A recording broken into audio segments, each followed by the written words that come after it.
네, 그럼 이어서 최근에 급한 변동성을 보이고 있는 환율 시장도 한번 체크를 해보도록 하겠습니다. 유진투자선물의 소병화 과장 전화 연결되어 있습니다. 안녕하십니까? 네, 안녕하세요. 네, 안녕하세요. 오늘 원달러 환율 같은 경우에 출발은 1226원까지 내려갔다가 다시 시간이 지날수록 낙폭 조금씩 줄여가고 있는 양상인데요. 먼저 현재 환율 시장 어떻게 해석하고 계신지부터 한마디 해주시죠. 네, 일단 오늘 환율은 당국의 개입 경계가 강화된 가운데 어제 뉴욕 시장에서 원유값이 급등하고 또한 글로벌 증시가 상승한 여파로 위험 자산 선호 심리가 부각되면서 여기에 롱 포지션 청산이 집중되며 오늘 환율은 10원 가깝게 하락하며 1225원에서 시작했습니다. 일단 급락세로 시작한 환율은 글로벌 달러 강세와 또한 위안화 상승 그리고 브렉시트 우려 등으로 저점 매수세가 장 초반부터 꾸준하게 유입되면서 하락폭을 좀 지속적으로 줄여나가는 모습을 보였습니다. 거기다 원유값도 아시아 시장에서 1% 넘게 급락하며 다시금 불안정한 흐름을 좀 보이고 있고요.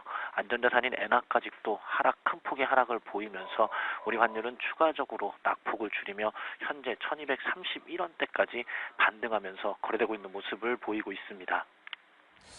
환율 상황에 대해서는 짚어봤는데요. 그렇다면 이제 앞으로의 전망도 해봐야 될 것 같습니다. 사실 정부에서도 요즘에 변동성이 좀 과하다고 얘기를 계속 하고 있다 보니까 구두 개입에 나서고 있는 상황인데 과연 변동성이 줄어들지 아니면 사실 지난주에도 정부가 구두 개입을 했는데 구두 개입 한 순간 뚝 떨어졌다가 다시 장 마감할 때는 낙폭 많이 줄이지 않았습니까? 변동성이 계속 좀 커진 상태로 이어갈지 많이 궁금해지는 것 같습니다. 어떻게 전망하고 계신가요? 네, 일단 현재 보시는 것처럼 오늘 환율 시장만 보더라도 저점과 고점 대비 7원 가까운 변동을 좀 보이고 있습니다. 어제 역시 고점과 저점 대비 7원 이상 등락하였고요.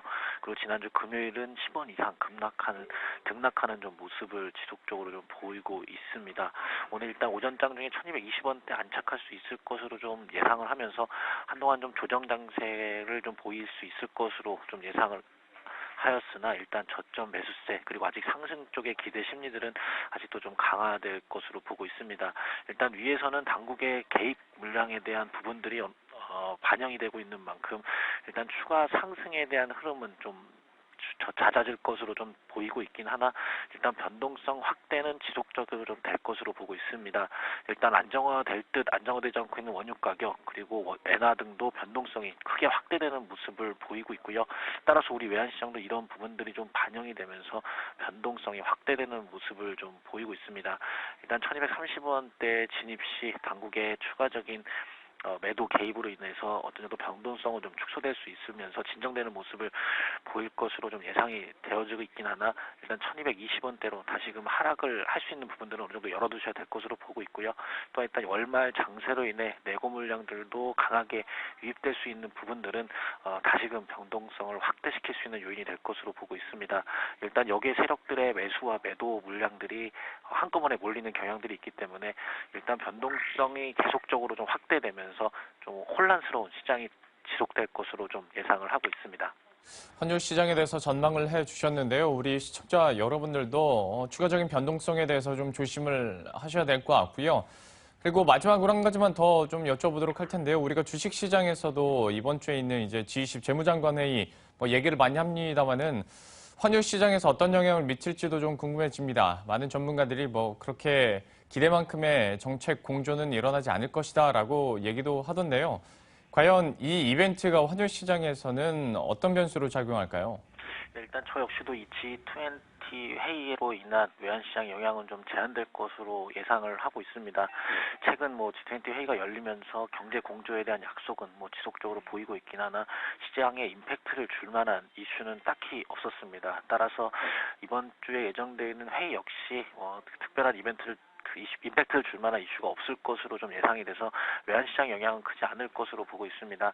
다만 G20 회의 중에 한중 미일이 미일 네 나라가 사드 배치와 또한 대북 관련 협의를 따로 하지 않는 한은 좀 영향은 제한적일 것으로 보고 있습니다. 결국 이후의 환율은 원유값의 움직임 또한 북한 리스크의 안정화 정도가 가장 중요할 것으로 좀 보고 있고요. 또한 언제든 재개 가능한 외인들의 국내 채권 주식 시장의 스탠스가 가장 큰 변수가 될 것으로 것으로 좀 예상을 하고 있습니다. 따라서 G20 회의 결과보다는 이러한 다른 부분들이 외환시장에 영향을 더 크게 줄 것으로 예상을 하고 있습니다. 다른 얘기들을 많이 하다 보니까 북한 저도 잠시 잊어버리고 있었는데요. 역시 외환시장에서 북한 리스크도 우리가 계속 좀 예의주시할 필요가 있을 것 같고요. G20 재무장관 회의에 대해서는 영향력은 좀 제한적일 것이다 라고까지 이제 설명을 해주셨습니다. 지금까지 유진투자선물의 소병화 과장과 함께했습니다. 고맙습니다. 네, 감사합니다. 예. 자, 이렇게 해서 환율 시장 변동성까지 저희가 한번 체크를 해드렸고요. 계속해서 현장 플러스 이어가 보도록 하겠습니다.